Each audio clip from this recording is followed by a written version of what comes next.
NRL vids, and Andrew back in a video today. This video is about my thoughts on the new 2021 NRL rule changes. Yet again, there's more changes with the NRL. They can't be consistent, on any rules now, unfortunately. So here's my thoughts on the changes and all that. So and personally, I'm not a fan of all these changes. I mean, there's some that I could probably stand by for and be happy to try out in 2021. But there's some that I'm not really keen on, and we'll go through them right now. So the first rule is there's an introduction of a 2-point field goal taken from more than 40 meters out. So there's gonna be if you get a field goal from 40 meters out, it'll be resulting in 2 points.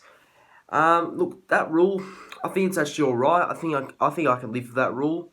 I know some people don't really like it. They think that getting 1 point after a field goal is better, and I agree. I think that's probably what it should have been. But I think over time I can probably live with that rule of if you kick the field goal 40 meters out, you can get 2 points. So that's a rule I can probably live with. Not the not the worst rule I've seen, but I don't think they should have changed it. But I think overall I should be fine with it. I don't mind it personally.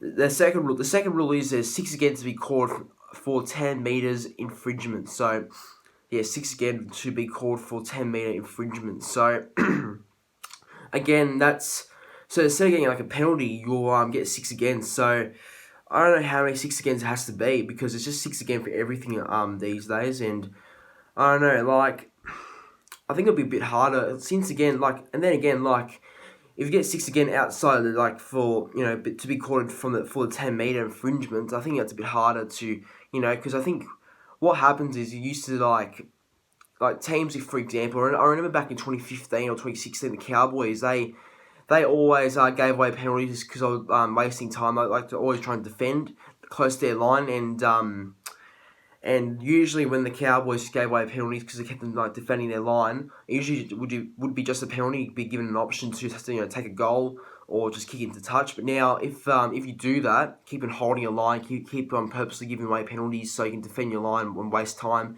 it'll be a 6 again, so make it a bit more quicker. But honestly, that's a rule I don't really like, to be honest. The third rule is that penalties for teams if they leave a scrum before the referee calls break. That's one I could probably live with as well. I think that's not too bad because if you leave the scrum early before the referee calls break, I think that does deserves to be a penalty to opposition side. So that's a rule I think that's okay. The fourth one is a play the ball restart if the ball or player with the ball goes over the sideline. So play the ball restart if the player or the player with the ball goes over the sideline. So that's an interesting one because I just think that with a play the ball restart if the player or ball goes to the sideline, it's interesting, a bit different. I don't know, I'm 50-50 of that one. I'm not sure, I'm very 50-50 of that one.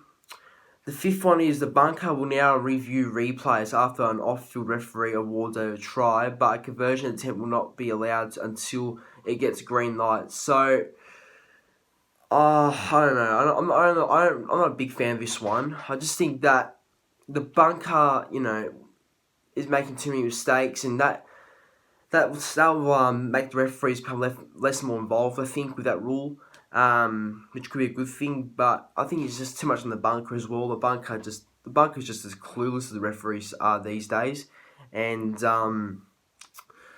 I think that just with the replays and all that, that slows the game down. If you want to make it faster, then don't always replay things. Actually be fast enough. I just think that. I don't know. I don't get it. The replays and all that. Won't be a try. Won't be a You can't take a conversion kick until there's a green light. I mean that's fair, but I'm not a fan of that one. I'm not a fan of that rule. For number 5, number 6, injured players will be interchanged if the trainer asks for play to be stopped. Look, I think that's fair. I think that when you have a player go off, you need a replacement. So I can't see what's really wrong with that rule.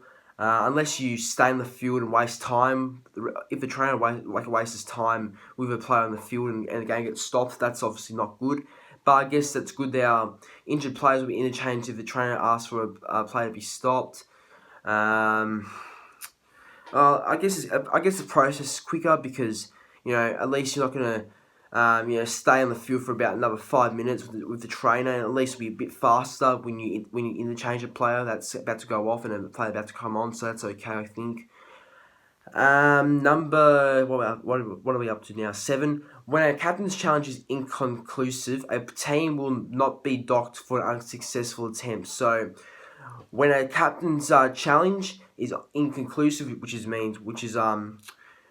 is unsuccessful, a team will not be docked for an unsuccessful attempt. So that's a bit 50-50 as well. I don't know what to make of that rule. That's a rule that can go good and can go bad. I don't know. I can't really talk about that one. I don't get it really, but I don't know. I'm 50-50 with it, I guess. And the last one is this is the last one. A handover will be ordered when a player does not make a genuine play attempt with the ball correctly with their foot. Now, that's one I agree with. I think that if you are a player playing the ball and you mess it up, it's going to be a changeover to the other side, I think. I think that's a fair rule. When that happened, it used to be just a knock on, and then you'd be giving the ball back to the other side, be a little bit longer. And I think that when a handover will be ordered, it's a bit more faster. Like, you just don't pass the ball and all that, and it might be a scrum. Like, when you make an incorrect play of the ball, it'll usually be a scrum, but now you're just going to hand the ball and be a bit more faster. So that's a rule I kind of agree with there. But guys, that's the rules right there. What are your thoughts on the new NRL 2021 rules? Do you think some of them are good? And do you think they're bad? Like, what ones are you a fan of? What ones are your least? What are your least favorite rules for the 2021 upcoming season? So, I'm 50-50 with some of them. Some of them I really don't like, but some of them I can live with. But honestly, the NRL always changes the rules, and it's just really annoying. So, guys, that's the end of the video. Please like, comment, and subscribe to the channel. And later on, my Brisbane Broncos 2021 predicted NRL side will be coming out later tonight. So stay tuned for that. But guys, until then, I'll catch you in the next one.